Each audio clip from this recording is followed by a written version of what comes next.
Now, while we're talking about people, one of the things that always really surprises me is the way in which companies set up their corporate innovation teams.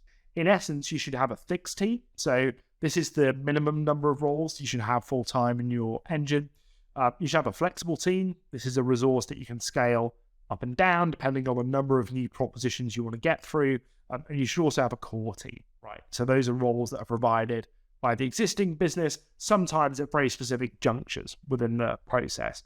But in your fixed team, someone should be leading on operations, almost as like the COO to your CEO of the innovation engine. The second person that you need within this team is someone who has a really great finance mind.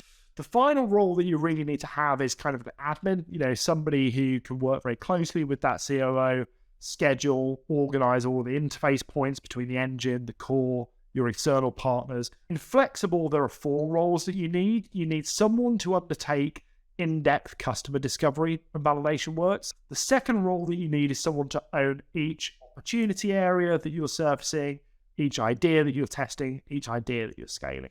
You also need a designer. In fact, it's probably a little bit more full stack than design. You need someone who makes things real.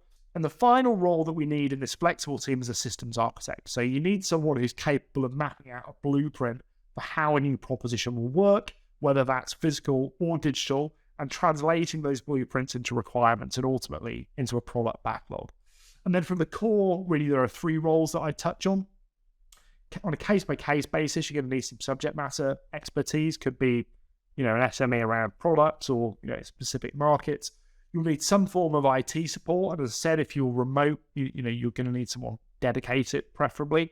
And finally, you should be doing an element of continuous hiring, right? And you'll need not just to source new talent, but also to onboard and retain them as well. So that's component number 5 of the engine. You've got to find or have access to all of the talent that you need, and you've got to compensate them beyond the traditional salary model, and also create a documented process of finding, recruiting, and onboarding those team members.